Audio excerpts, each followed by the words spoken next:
welcome to Box Seat Banter. This is Billy Ballas, and joining me this week, we have a multi-talented individual.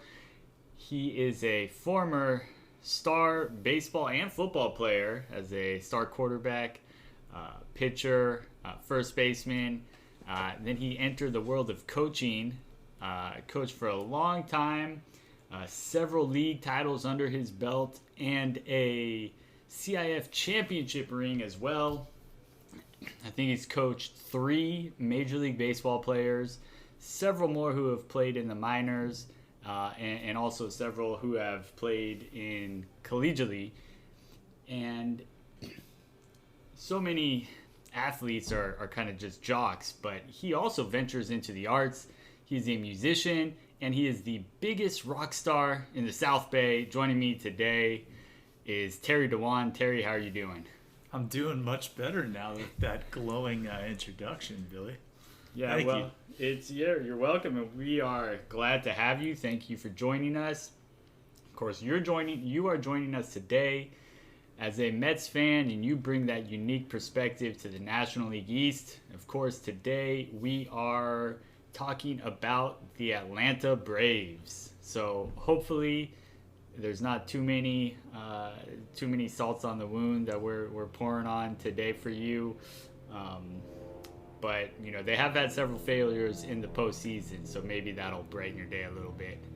A little bit, but I'm going to try to do my best to be objective today. So as we bring up the Braves, we'll just kind of touch on their history in the past quarter century a little bit. They've been in Atlanta this whole time.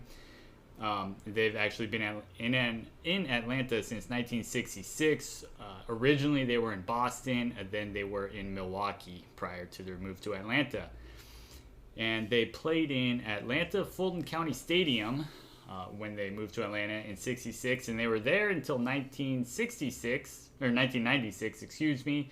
And of course, we all know that in 96, Atlanta was the host to the Olympics. And with the Olympics, Turner Field was a site for the Olympics, and after the Olympics, it was then converted into that baseball facility, Turner Field, and that's where the Braves played from 97 to 2016, so a fairly short lifespan as far as baseball stadiums go. And in 2017, they moved into SunTrust Park. Now it is known as Truist Park. You know, it really just rolls off the tongue there, doesn't it? Truist Park. Now, of course, the Braves, as I can hear Bob Costas' voice calling them the team of the 90s. They had several division titles. They had a stretch of 14 straight division titles beginning in 91. 94 with the strike year, there was no division title to be awarded, so they won in 91, 2, and 3. Then from 95 to 05, and then again they won the division in 2013, and then the past 2 years in 2018 and 19. They were the wild card winners in 2010 and 2012. They won the pennant in 95, 96, and 99. And they were the World Series champs in 95. Again, as Bob Costas mentioned, the team of the 90s has their championship. They previously won 1 in Boston and 1 in Milwaukee. So the organization has 3, 1 in each city that they've played in.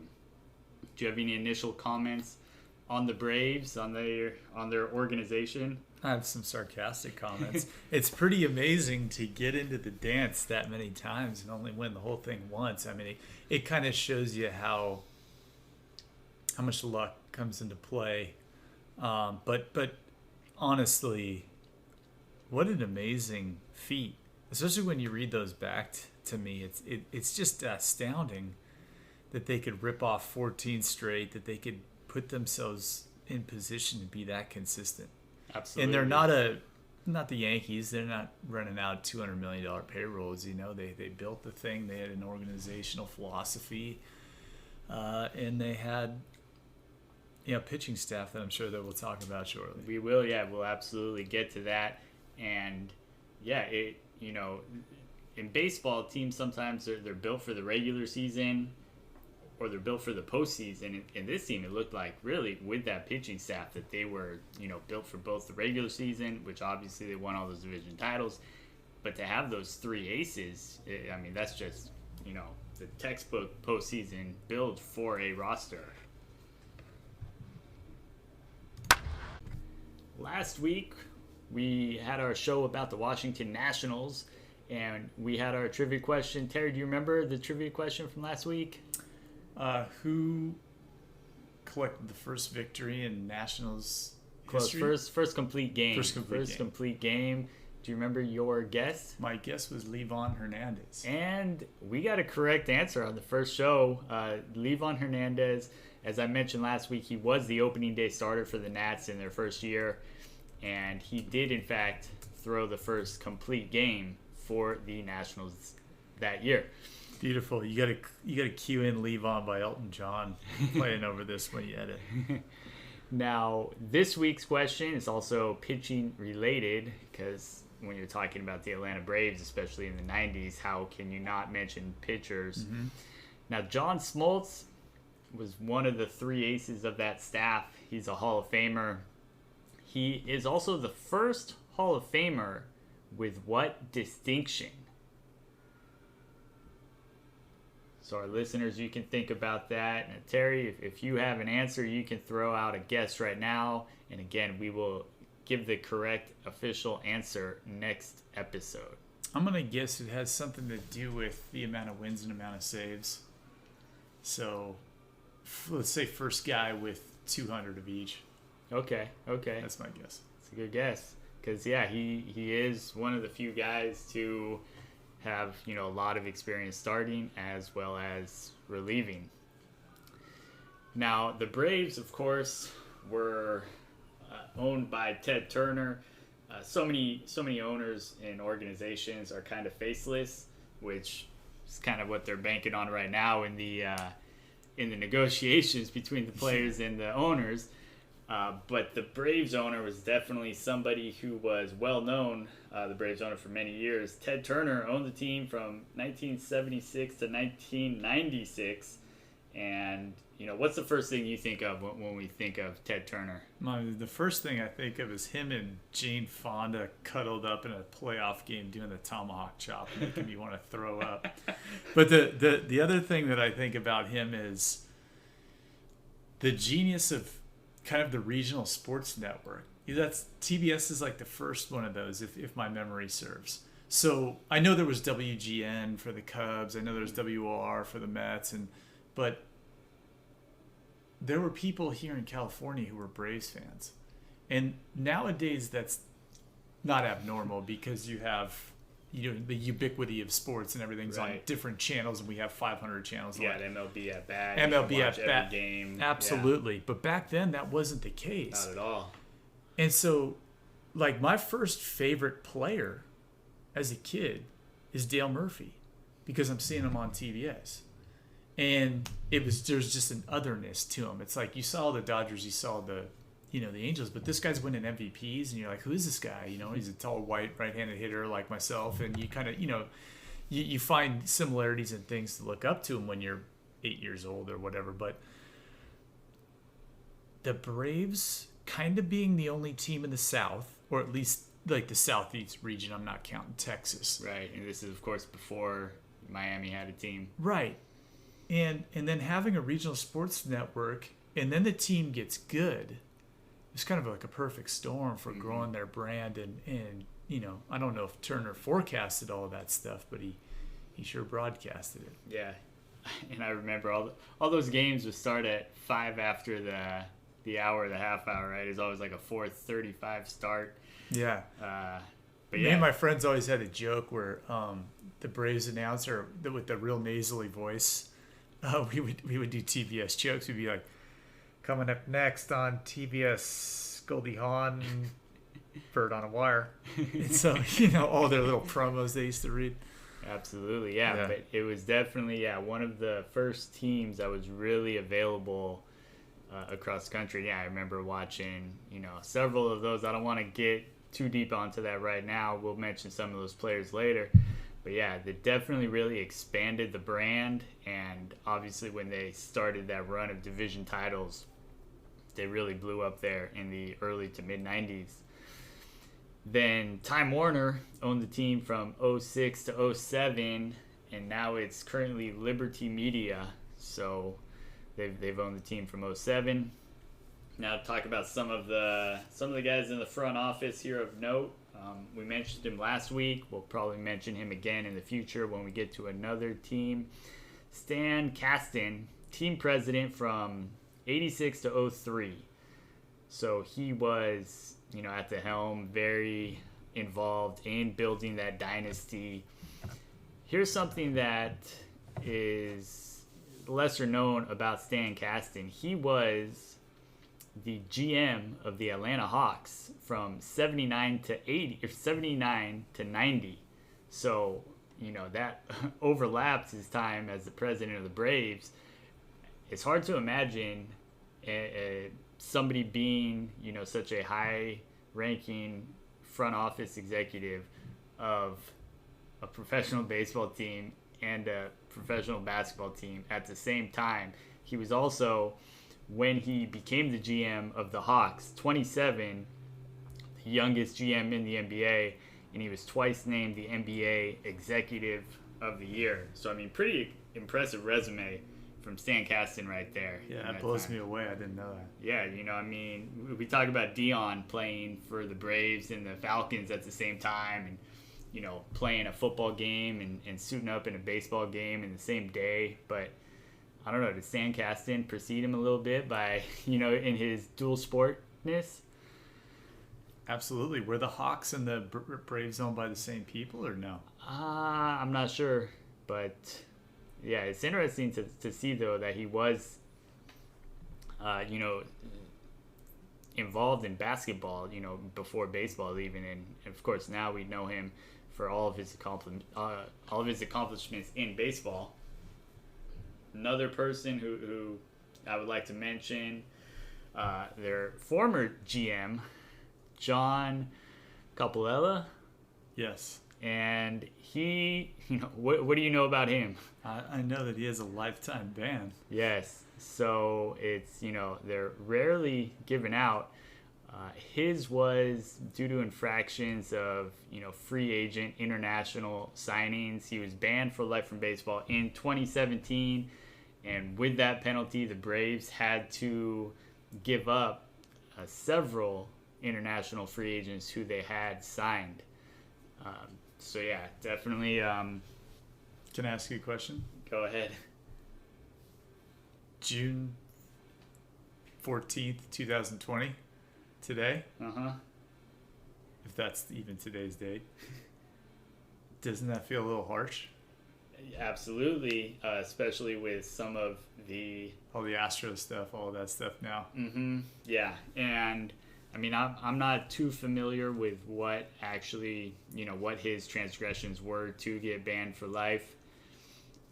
But yeah, to see him getting banned for life for that, and because let's be real, there's a lot of shady stuff going on with all the teams in terms of the international market. For sure. So for him to get singled out like that, it must have been pretty bad. It must be egregious, but at the same time, do you think? There's no way he acted alone. Yeah. I don't know. I would love to research that and really see why. Whenever they give those penalties, it's kind of a way to disincentivize anyone to do it in the future, right? Mm-hmm. So that's why they dropped the hammer on one guy to make an example. Yes. But I think we should be revisiting that shortly here, and really questioning whether that guy deserves a lifetime ban. Mm-hmm. Just my opinion. It's a very valid concern, and it does seem, just from our outside looking in, like it was a very harsh penalty. And Alex Anthopoulos is their current GM. That's a name that I am much more confident pronouncing. And their managers, of course, Bobby Cox managed the team from 1990 to 2010. And who can forget his pitching coach, sitting there rocking along. Lee Mazzilli, like he's sitting in the rocking chair all game. Freddie Gonzalez managed the team from 2011 to 2016, and then early on in 2016 he got fired and Brian Snitker replaced him. He's been at the helm since then. And one more thing that we want to touch on right now is a string of Cy Youngs from the Braves organization. Obviously, they had Glavine, Maddox, and Smoltz, 3 Hall of Famers, all who had won Cy Youngs. Glavine won in 91. Maddox won in 92, although that one was with the Cubs. And Maddox also won with the Braves, 93, 94, and 95. Then Smoltz won in 96. I think Glavine won another one in 98. So, I mean, you're talking from 91 to 98, a string of 8 years. The Braves organization had 6 Cy Youngs. And there was a 7th won by one of those players for a different organization. Yeah. So, I mean, that's a pretty impressive run there, don't you think? It's ridiculous. It's ridiculous. Yeah, and it's... I remember when they signed Maddox coming off of the Cubs here. You know, I went to see a game at Dodger Stadium when Maddox was pitching for the Cubs. This is the Cy Young, the year before he signs with the Braves. And, you know, somebody's going to do the research here and debunk me. But in my head, I think Maddox tied or broke some record in that start of putouts. Like, he was jamming guys and getting little dribbler comebackers. Assists, maybe, not putouts? Assists, sorry. Yeah, he wasn't tagging the guys out. There you go. Jamming everybody, getting comebackers. I mean, I don't know how many he got. I'm not going to guess because then I'm definitely wrong. But that's what I remember was just that was him starting to become dominant and be able to move the ball that way. And who fielded the position better than he did? Right. Absolutely. It's now time to get into the roster of the Braves that we came up with here. And quick reference to remind you guys what the parameters of the roster are. Go back 25 years, so we go back to 1995. Select 1 player per year. Cannot repeat players. You got to form a coherent roster. So we'll start off offensively at the catching position. In 03, we got Javi Lopez. Great year from him. He actually dropped 43 bombs that year, worth 6.8 wins. OPS of over 1,000. So, I mean, that's a ton of production from your catcher. At first base, Freddie Freeman in 2016. He hit 34 bombs, hit 300, on base 400, slugged 569. You know, he hit that. That's that kind of goal, the triple slash of the 3-4-5. Second base, switch hitter Ozzie Albies from 2018. He's an up-and-comer, so this was a young, one of his early seasons. He can he's on the path to be one of the great young players in the game. He hit 24 home runs that year. And getting to third base, we got another switch hitter. Larry. Yes, we know him as Chipper Jones. Fans in New York, of course, remember him as Lawrence, taunting him with that chant of Larry. Chipper Jones, we took in 2007 when he was worth 7.6 wins, hit 29 bombs, drove in 100, hit 337, led the league in OPS and OPS plus.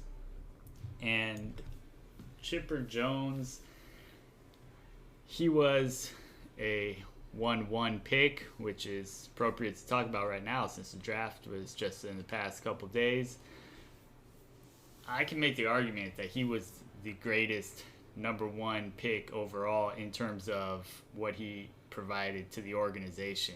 I mean, can you really debate that? I can't because it goes everything. I mean, you get a switch hitter, you get a face of your franchise, you get a Southern boy that's perfect home hometown guy for the region. You know, he's not from Atlanta, but he's from kind of the region.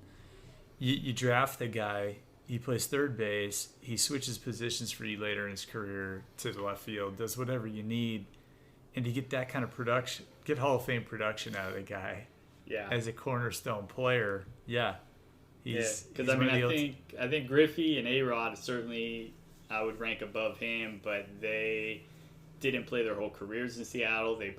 Seattle definitely got, you know, exceptional value out of those two picks, but I think Atlanta gets more out of Chipper Jones, of course, his career, you know, as a career Brave.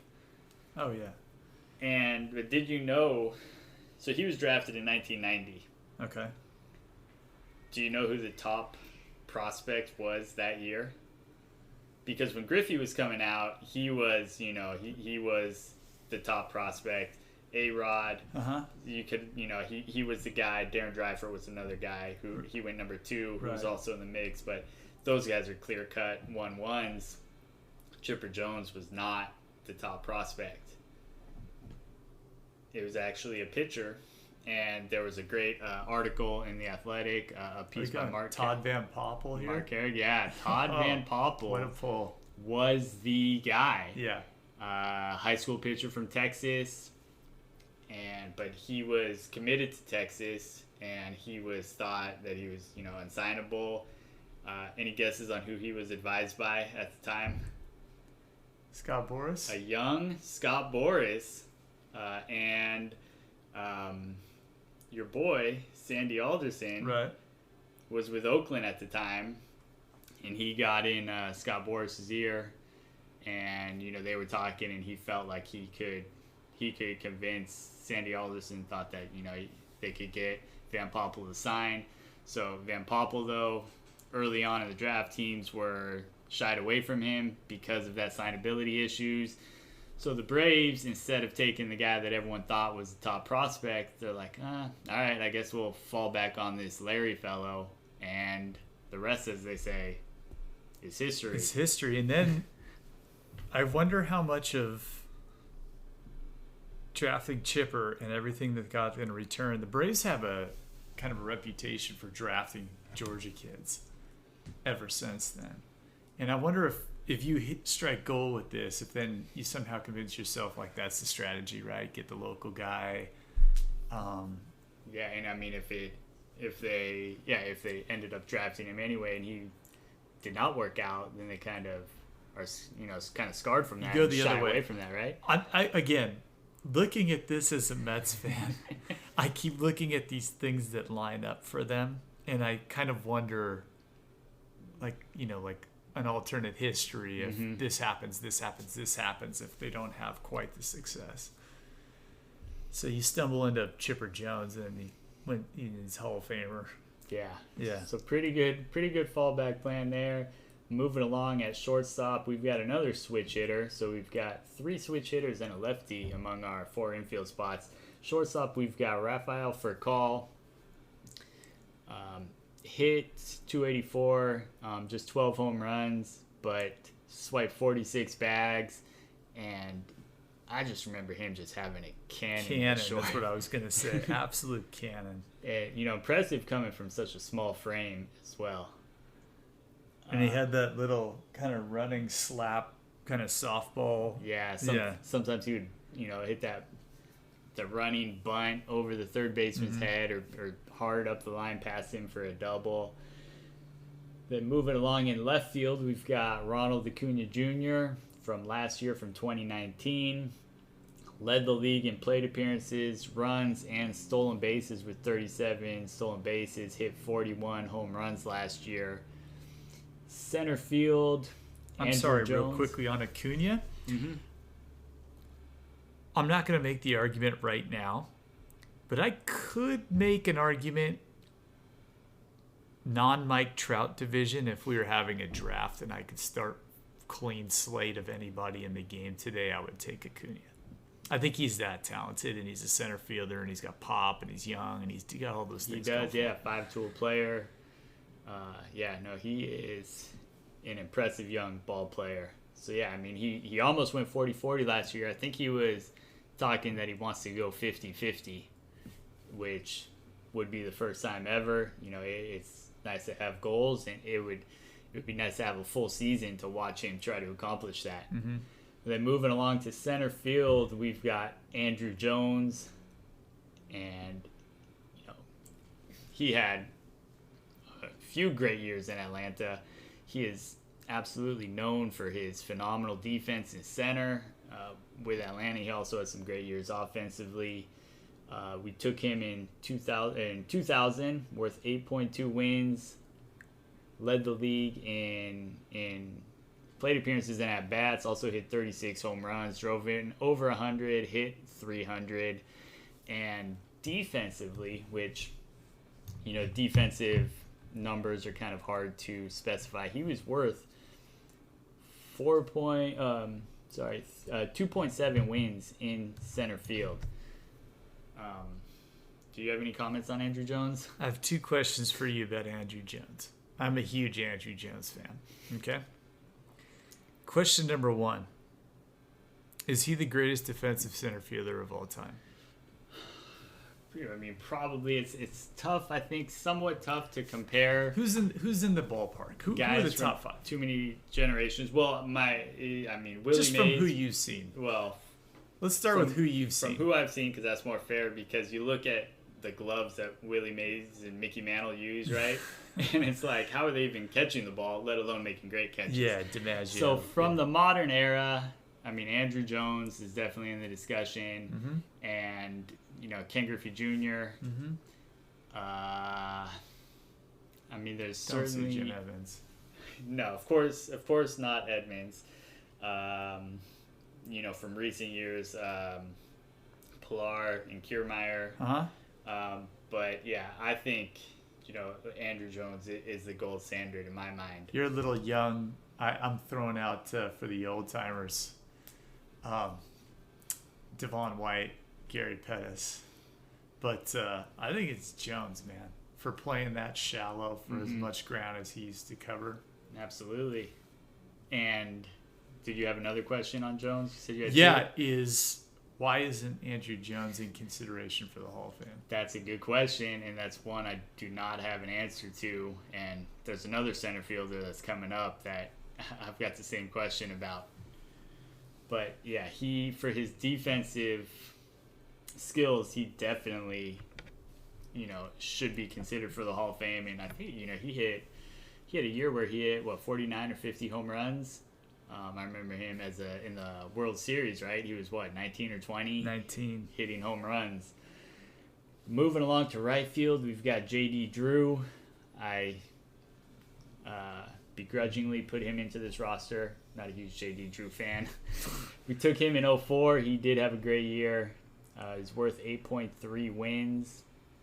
And then our bench, last week, I know we talked about the Nationals. I felt infield defense was a weak point. That is not the case here in Atlanta. So we've got Furcal, who was a solid defensive shortstop in the starting lineup. Then backing him up, we have Andrelton Simmons in 2013, who was just, incredible with the glove, the best defensive shortstop, this side of Ozzie Smith. And with the glove, he was worth 4.3 wins on defense. He had a decent enough year offensively. If we get the Angels version of Andrelton Simmons, he's a starter on this team, right? Because his offense kicked up. Yeah, he did. Here he was a little bit below league average with the stick. With the Angels, he's been slightly above league average. So, yeah, if you combine slightly above league average with that defense, you're talking about an incredible shortstop.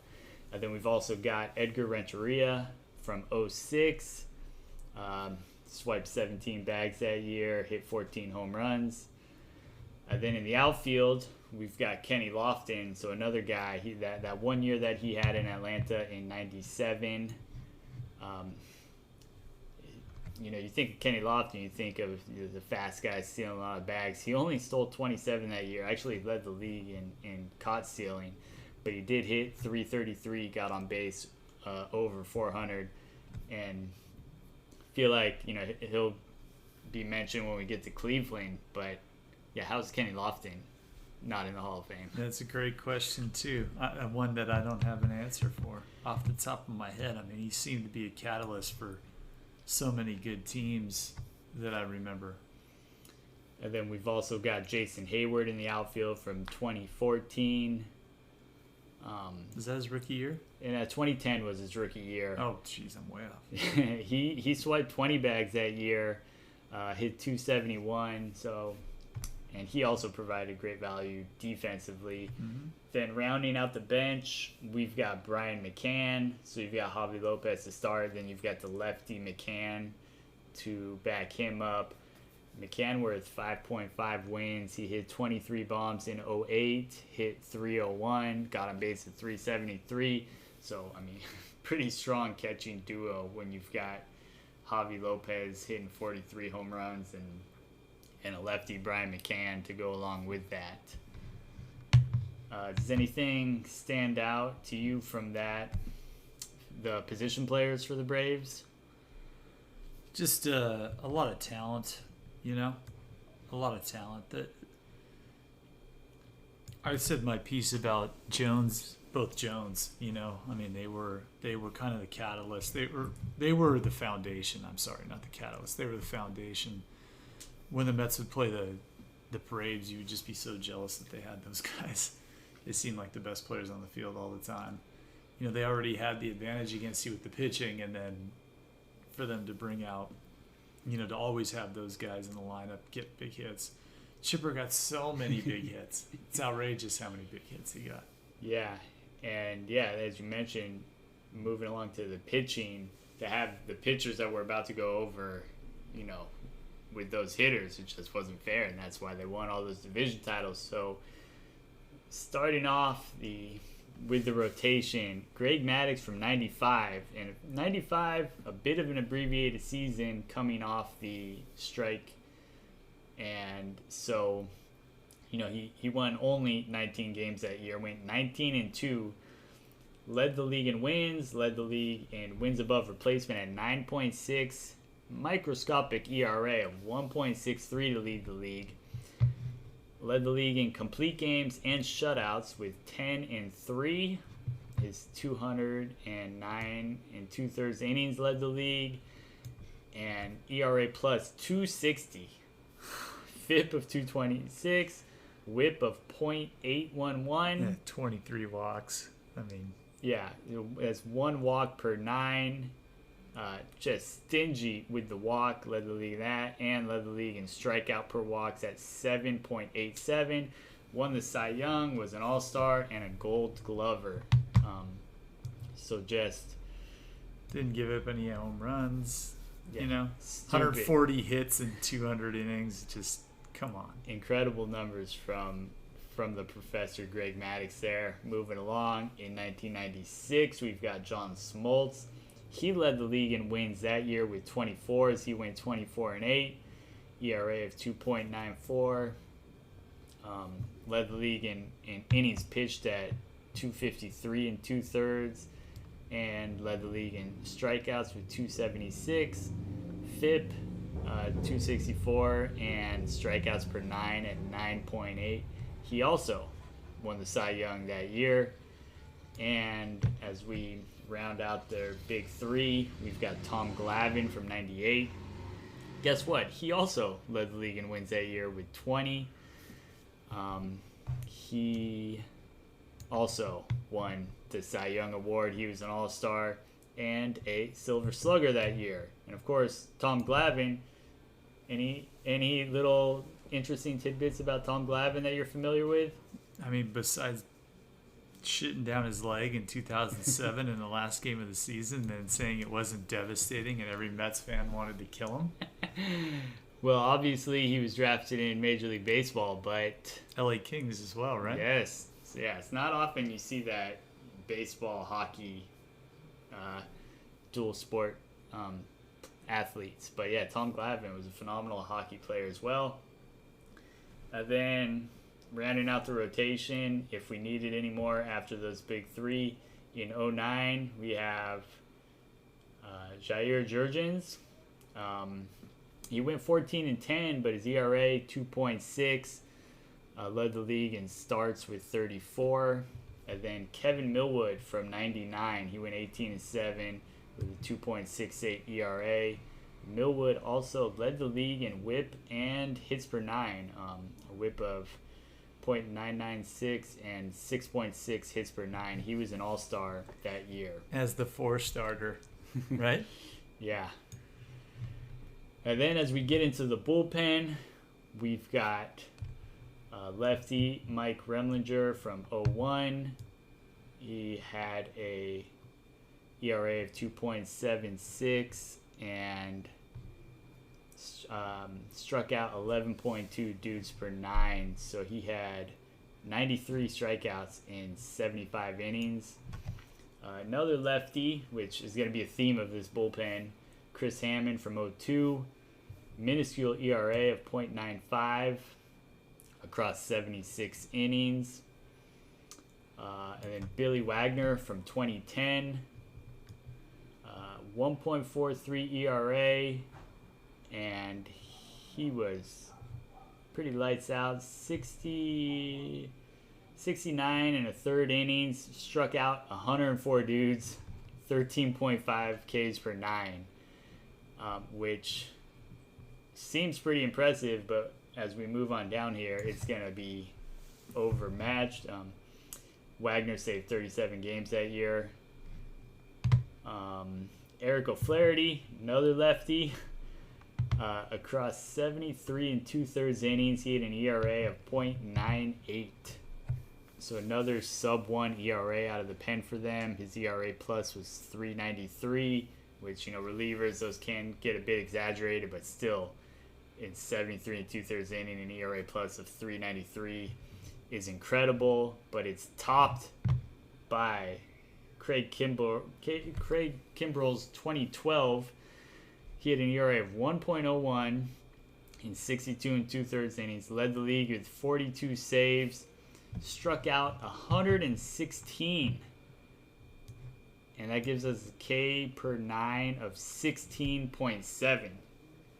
I mean, that's video game numbers right there. His ERA plus was .399. Moving along, we've got Jim Johnson in 2015, as he had an ERA of 2.25. Then finishing it up with another lefty, Sam Freeman in 2017, ERA of about 2.5 over 60 innings. So, yeah, obviously we have the three-headed monster of Maddox, Glavine, and Smoltz. And then, with Kimbrell and Wagner, just huge numbers. Pretty nice problem. If you're Bobby Cox there, who do you go to in a safe situation between those two guys? Pretty amazing. And guys like Remlinger and Hammond, they always seem to have a reclamation project where they would take a failed starter from somewhere else and make him into a bullpen piece. And I feel like they were kind of on the cutting edge with that. And these guys would have these years out of nowhere, and you'd be like, Chris Hammond? Really? And then Billy Wags, if I'm not correct, but I think that's one of his last seasons. I think it is his last year, and I think he got injured in the NLDS that year. And I think it might have been his last year anyway. Okay. But I believe he got injured in game 1 or 2 or something, and then he didn't pitch the rest of that series, I believe. But yes, that was his last year, Bobby Cox's last year as well. They lost that, the NLDS. Yeah, but look at that. Giants. 69 innings, 38 hits, 22 walks, 104 Ks. Yeah. 1.43 ERA. I'm out. Right? Yeah. I'm done. And then you have the Flaherty setting up Kimbrell.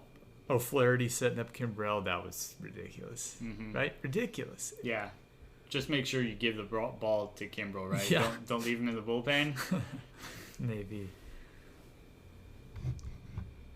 Of course, making any of these rosters, some decisions are fairly easy, but other ones are very difficult, and this Braves roster was no exception.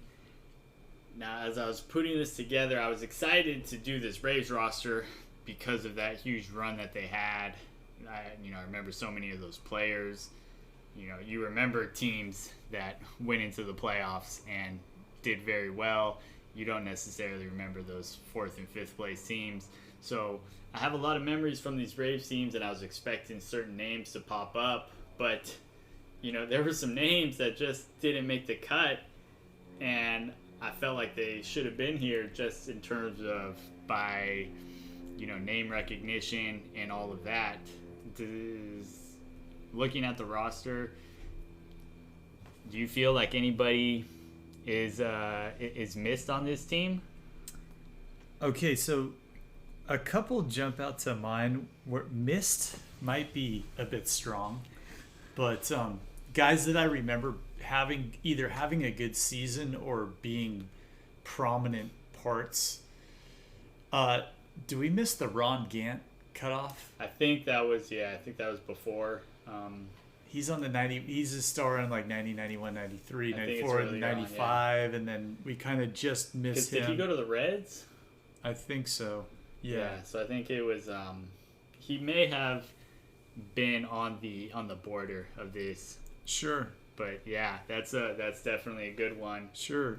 I think in the early aughts, Marcus Giles, second baseman, brother of Brian Giles. When I saw who he had at second, I was like, and I was trying to rack my brain. And you go through all the Mark Lemke's and all those kind of guys that they had. Mark Lemke's definitely someone I had on my list. He's not a great player, but he was just somebody who I associate with those Braves teams. Right.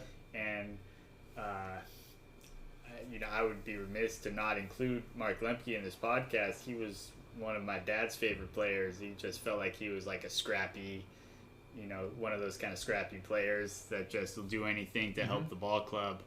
So yeah, but second base, Marcus Giles did have a great year in 2003. So did Gary Sheffield, actually, in his brief time with Atlanta. Sheffield. Yeah. So Giles would have been an upgrade at second base over Albies. Albies maybe down the line is going to have a bigger year. But, Javi Lopez just had a huge year in 2003. I felt like I had to go with that. Oh, for sure. Out of the catching position. But, yeah, no, that's a great point. A couple other names that I felt, I just associate with the Braves so much. One of them is the Crime Dog. Yeah. And, he looking at his BB ref, his best years were actually in Toronto. Then he was in San Diego for a time, right? Then he went to Atlanta. But my memory, which apparently was incorrect, was just that he was such a guy for the Braves for a long time. So I was surprised that he was not here. David Justice. Wow, that's a good name. And another infielder, Jeff Blauser. Of course, he's not the defender that any of these guys are, and wasn't necessarily great with the stick. But I just remember that Blauser, Lemke up the middle. Mm-hmm. Then moving to the pen, are there any Braves relievers who you remember? I'm trying to think who their closer was all the years. Pre-Kimbrell, pre-Wagner. Who was the late 90s, kind of 2000s closer? So there's two of them that came to mind for me. And again, they did not make this roster either by, better relievers available or better years from other guys. But Mark Wohlers. Wohlers, yeah. And then the wild card, John Rocker. Oh, John Rocker. Right? Yeah. Wouldn't he take the subway to Mets games or something? Oh man, no, that's a whole thing where he mouthed off in a Sports Illustrated article. Shocker.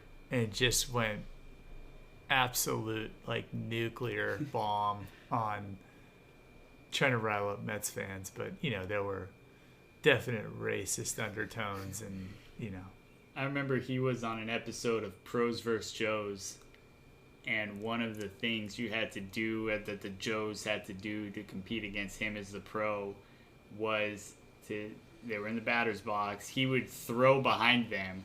They had to charge the mound and wrestle him off of the mound.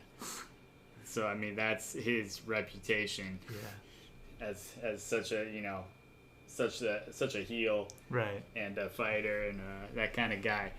But yeah, so Wohlers and John Rocker were another couple guys. So we mentioned, second base as being a bit of a weak point. Could have had a better year. Didn't line up exactly. And Chipper Jones, it was tough to really get his best year. And I mean, looking at his BB Ref page, it's tough to even determine what his best year was. I know he hit like 370 or something pretty late in his career. That was a huge year. What was kind of interesting about his page is that, he was great, and then he kind of had a lull, and then he had a reemergence there late in his career. But yeah, it was tough to really decide on what his best year to pick from. I'm not sure if we got the best one or if I could have done a better job. right. But those were the decisions that I was wrestling with as I was putting this Braves team together. As we grade the roster, Terry, what are some of your thoughts on this? How would you grade this roster here for the Braves organization? There's a lot of balance in their position players. You had your cornerstone players, so you have a stud in center in Andrew Jones. You have a stud at third in Chipper Jones. Switch hitter, middle of the lineup, Chipper Jones. You're getting pop out of the catching spot, Javi Lopez, that you usually don't get any offense from. Although Lopez wasn't the greatest catcher, and if you remember that whole deal, Maddox wouldn't throw to him in the playoffs, and that created complications and all that. Freeman, two-way player.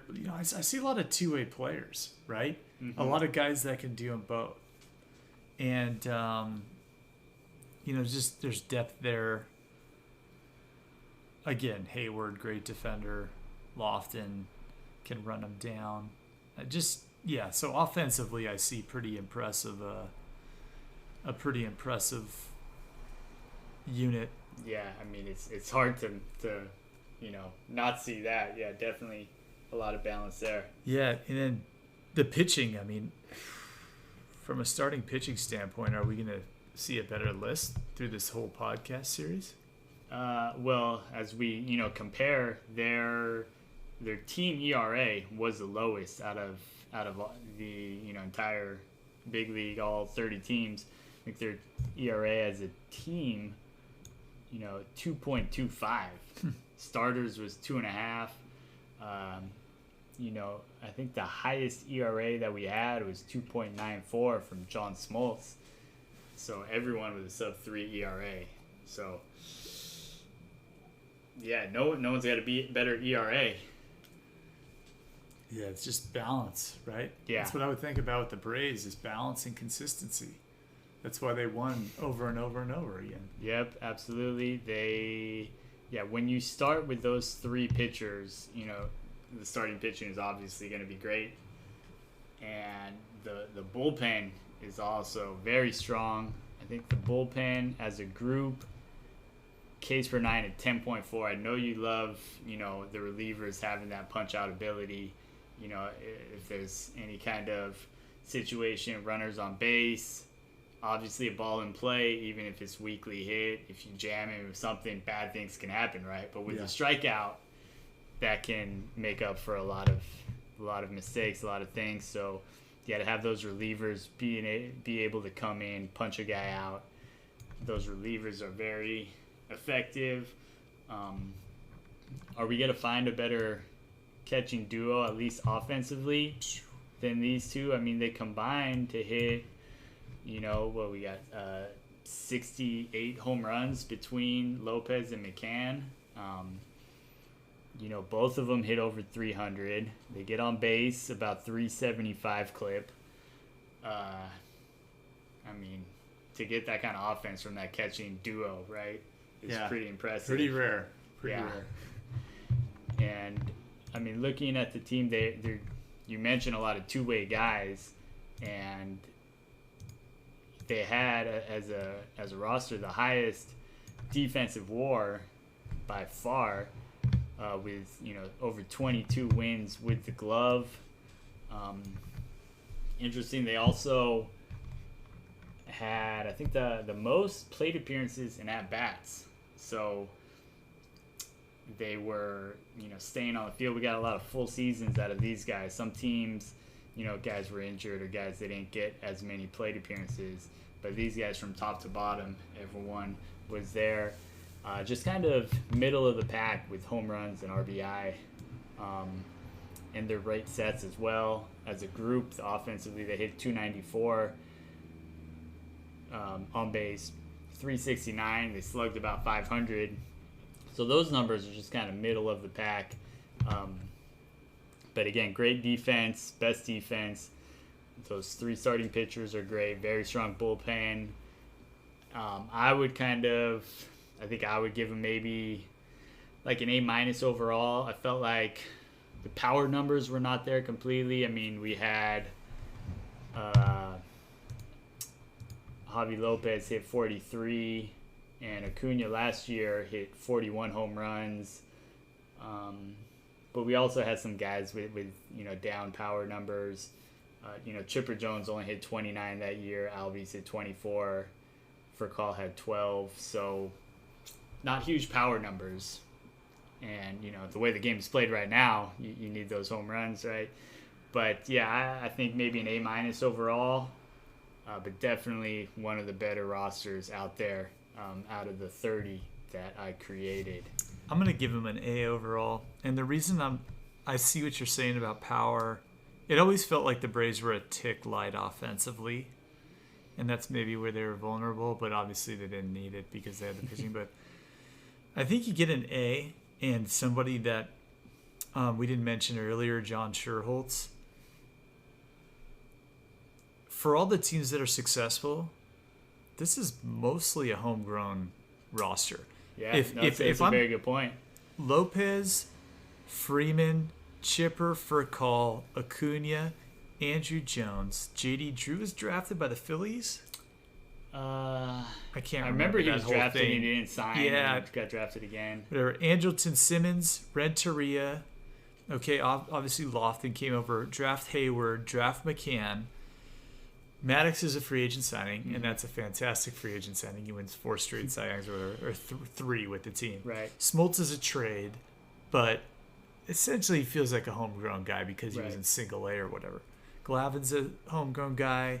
Millwood, O'Flaherty, Kimbrell. That you get extra credit for that. Which, you didn't buy your roster. Yeah. Then last week when we talked about the Nationals, they were, drafting 1-1, 1-1, 1-4, 1-6 to get these guys. But the Braves, they're winning, division title after division title after division title, and to still be able to replenish your farm system, absolutely, picking that late in the draft is very impressive. Absolutely, and I wonder, the Cardinals always get a lot of credit, and the Dodgers always get a lot of credit, and the Yankees always get a lot of credit for their player development system and they kind of like the Dodger way or the Cardinal way or whatever. How come we never read any books about the Braves player development, the managers of their minor leagues? Well, I'll tell you. Why? Okay, well, the Cardinals, what do they got? Like 11 titles? Right. Dodgers, perennial World Series team in Brooklyn. They won in 55. They won in 59, 63, 65, and then a couple there in the 80s. I mean, the Braves, they just had that one. Yeah. If they win, if they win 3 in that stretch, then is that conversation different? Yes, I think you make a good point there. It's not fair, though. As a coach or a former coach or whatever I am right now, I can tell you,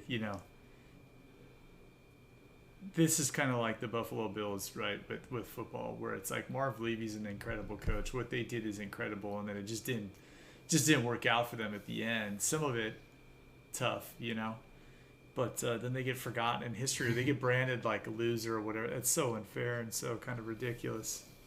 Yeah, so I mean, we're talking about that. We'll just segue right into our final thoughts right now. But I kind of had, like you're saying, they're kind of like the Buffalo Bills, although they did have that one title. Mm-hmm. So they got that to hang their hat on. But as it was happening, we kind of picture them as like the ideal dynasty, right? For sure. I mean, they won all those division titles in a row. They get the World Series in '95. We think more is on the way, and then all of a sudden we get the Yankees from, '96 to 2000. They win 96 and 98, 99, 2000. So they get 4 in a 5-year stretch. And then that kind of changed what a dynasty was, right? Mm-hmm. But despite just one World Series title in that 14-year stretch, still, like you said, a model organization and something that, if you're a fan of a team, would you rather be a fan of a team that's competitive and is in it every year, or that has, like another team in this division, the Marlins?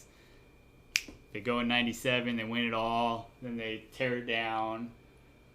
They're good again in '03, then they suck again. I mean, who would you rather be? Definitely the Braves. Yeah. Definitely the Braves. You know they're going to be in the mix every single year, and even from just like that kind of personal need or the soap opera or whatever it is as a fan, you love when your team's in it and it's July, August, Mm-hmm. you got nothing to do and the game's on every day, and that reliability, it's a real value in your life. So if you know your team's going to be good every year, trust me, as a Mets fans, there have been seasons where I'm watching in August and they're already out of it, and it's depressing. It's depressing. It's not the same. Yeah, so they, obviously that 14-year run, they got the World Series title. They had a slight lull there. It's tough to do it forever. You're not going to win every division title. But now recently, they've had another stretch, and, they won the division title the past 2 years. Mm-hmm. They've got, like you just mentioned, they've got one of the best young players in the game, Acuna. Albies is another great player. They've got the young pitcher, Soraka. Mm-hmm. And so they're still there. They're still moving along, kind of in another position to keep that train rolling. If I can borrow a term from one of our former players, keep the train rolling. But yeah, my memories of the Braves are just that dominant team of the 90s, and they did win that one World Series. You kind of were sharing some of your final thoughts already. Anything else that you would like to share? Yeah, I'm really interested, and this is something that is over my head. Maddox and Glavine are touch and feel guys. Mm-hmm. Maddox could rush it up there about 95 when he was young with the Cubs, but by this time he's relying more on location and movement, changing speeds. Glavine definitely changing speeds. Now back in these days, there's the big joke of the playoff game where Eric Gregg, rest in peace, is umping the game, and they're getting 5 inches off both sides. Yeah, that was against the Marlins? Yeah. And of course, who was starting that game for the Marlins? Ivan Hernandez, it all comes back, right? Well, so the era back then was, it seemed that the pro umps gave you off the plate if you could show that you could command that spot. Of course, yeah, Glavine just known for it, right? With that Right. change up to the righties. And then once I feel like those guys are out of the game, here comes Questek. Now maybe as a direct result of that, and that doesn't happen anymore. And now the game, the way guys pitch, velocity is king. Mm-hmm. Just greater margin for error. You can miss a spot and it gets fouled back instead of it. And the game seems to be played up and down the way the pitchers attack hitters, Mm-hmm. especially because a generation of hitters has come up being taught that the pitcher's trying to get you out down or down and away. Mm-hmm. And so swings were grooved to lift the ball. Right. You really saw that in 98, 99. If you rewatch kind of the McGuire year and Sosa, they're lifting knee-high, shin-high fastballs out of the yard, where previously hitters waited for the ball to be elevated and then they hit it out. Well, now guys are adjusting off of the Maddox and Glavine type pitchers, and they're right. And Glavine and Maddox and all that, the Mazzoni school was to throw every day, throw all the time. In fact, they would regulate their effort by wearing tennis shoes and throw their bullpens in tennis shoes, but it was just the more you got up and throw you, because prior to that it was like, oh, throw flat ground and then don't touch a ball for 2 days and then pitch and then don't touch a ball for 2 days and ice your arm and then throw a flat ground, and then that was how it used to be. And kind of unload it all on game day, throw maybe once in between there and then get back up there on game day and unload it. Where the Braves changed that whole thing. They get up there, regulate their effort, throw 3 times a week. And then you saw the walk numbers and the command totals. And yet, the other thing about the Braves is those guys aren't missing starts. They're making 33 to 35 starts year after year after year after year. So the philosophy changes on throwing, right? And throwing programs.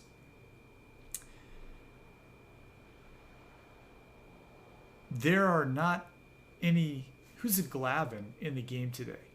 I mean, the Keuchel, but I mean, even he is pretty powerful for like a touch and field guy. But that kind of soft toss, Jamie Moyer, Glavine type is gone. Yeah, everyone. I mean, if you're below 90, you're not even getting looked at to be drafted. Yeah. Okay. So. And yeah, the only guys who are in that stage are guys late in their career who've lost a few tapes. Right. So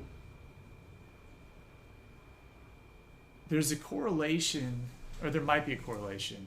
I'm trying to figure this out in my brain as I'm even spitting it out. But if you see where I'm going here, where like these guys had success as like field pitchers. Mm-hmm. The zone went from a 25-inch home plate back to being a 17-inch home plate. Mm-hmm. And you had to elevate the ball and beat guys up.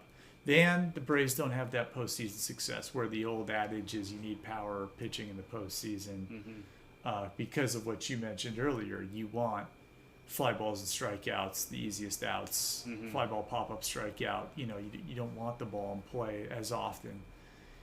And I'm really interested in how the game has evolved now that we study this again. And you have those guys that were, quote, pitching, right? And having all of that success in that, I don't know that we're going to see those type of guys again. I think if we turn on a game right now, we watched an old Glavine start, we'd be like, this guy looks like a junior college pitcher, And it's really, not to disparage him, it's just how much the game changes with the way that they, legislate things and what the guy, people respond to incentives. And so young kids are like, well, I'm not going to get drafted by throwing 83 nibbling at the corners. I'm going to get drafted by throwing 94 and blowing dudes away. Right. So this game, focusing on the Braves, just kind of reminds you how much the game has evolved. Mm-hmm. Yeah, and I know some of that Eric Gray game pops up on Twitter every now and then. Those young guys can see it who did not experience it originally, and I wonder what their reaction is. Like, how is balls in the other batter's box, guys getting rung up. So yeah, it's kind of entertaining, and as an umpire, I'd imagine a little bit embarrassing to watch. So Terry, thank you for joining me. No doubt. I always appreciate your insight, especially on these NL East teams, since you live in and die more than we do, more than most of us do on the West Coast.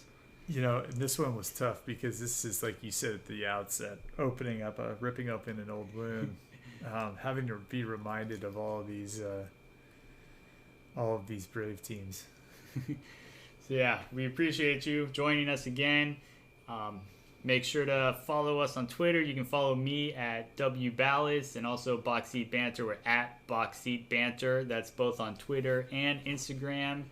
And our website, boxseatbanter.com. You can go there, check it out. We've got a link to the Braves roster up there. You can check that out. There's also a link to a Google spreadsheet where you can download a blank template and make your own roster, whether that's the Braves, what we just did. You can make a better roster than mine, or you can make a roster for your own favorite team. You can compare it to mine when we get to that team on the podcast. Thanks for tuning in. We look forward to having you listen again next week. This is Billy Ballas of Box Seat Banter, signing off.